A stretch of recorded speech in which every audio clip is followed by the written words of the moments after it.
Minister, now that you've confirmed that a mere 4 cabinet documents have been turned over to Madam Justice Hogue, how many cabinet documents are being withheld from her?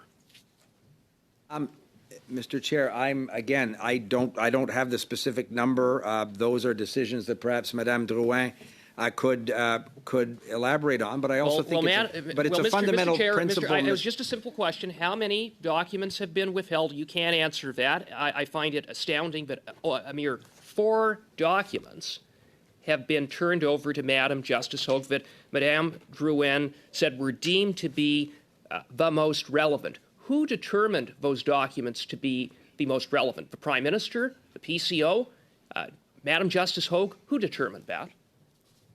I did with your House Leader, Mr. Cooper, last summer. I don't think that that is accurate. And since that time, Madam Justice Hogue has requested additional documents that are being withheld by your government, documents that go to the heart, potentially, about what the Prime Minister did or didn't do about foreign interference. I'm going to ask you a different question, because we know that you have confirmed when I asked you by refusing to answer that the Prime Minister will not turn over all of the documents requested by Madam Justice Hogue. But on another matter of concern, when you appeared at the Public Safety Committee, I asked you twice if you could provide the assurance that no one serving in Justin Trudeau's cabinet is among the MPs named in the NSICOP report who wittingly collaborated with a hostile foreign state. Twice you refused to answer that question, so I'm going to ask you a third time. Can you provide that assurance?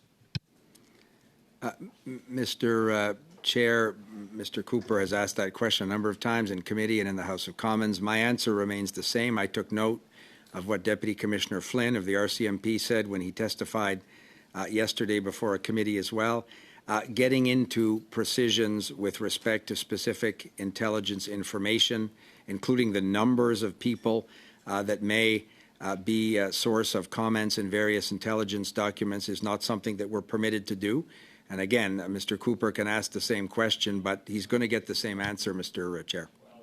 In fact, the Prime Minister saw the NSICOP report. The Prime Minister made the final determination with respect to the redactions. The Prime Minister blacklisted the names of those MPs. So I'll ask you this. Can you provide the assurance that once Madam Justice Hogue completes her work, that the names of the MPs who wittingly collaborated with hostile foreign states will be made public?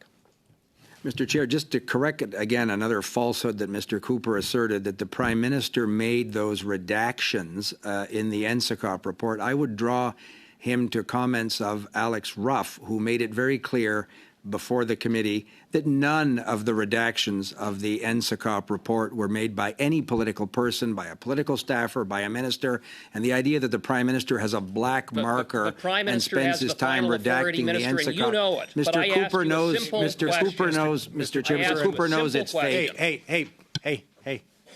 Okay. Just a minute here. First of all, the interpreters have a job to do. Second of all, there's no quality answer and no quality question that can be given or asked when we can't make out what's being said. I've stopped the clock. Minister, I'm going to give you the floor. If in about the next 15 seconds you can finish that response, Mr. Cooper, there's a minute 21 remaining. You'll have the opportunity to resume your line of questioning. Minister, the floor is yours. So thank you, Mr. Chair. I just think it's important not to assert something in a preamble to a question that's completely inaccurate, that his colleague clarified, and then move on to another question. It doesn't do a service for the public understanding of this issue. Thanks, Minister. I'm going to restart the clock. Minute 21, Mr. Cooper.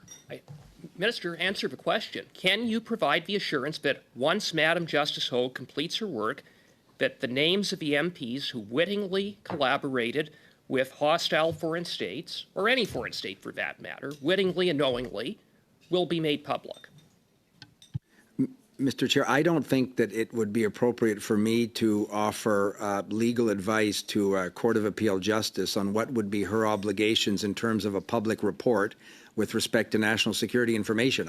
Again, if you assert the falsehood in the question and ask for an answer, it doesn't make the premise accurate. So you can't provide that assurance. Can you at least provide the assurance, given that the Prime Minister knows the names of the MPs who wittingly collaborated with hostile foreign states, including potentially MPs in the Liberal caucus, that none of those MPs will have their nomination papers signed by the Prime Minister to run in the next election? Will you provide that, at least that assurance? Minister, we've got if you're not going to be transparent in any other respect. But 10 seconds to answer that, Mr. Yeah, so I think it might be more constructive for Mr. Cooper's leader to accept the government's offer to receive the security clearance and see the unredacted report that Mr. Cooper seems to be happy to talk about, not having seen it. It might be more useful if his leader saw the report, and then he might be able to make those very judgments that Mr. Cooper referred to a second ago. Thank you, Mr. Cooper.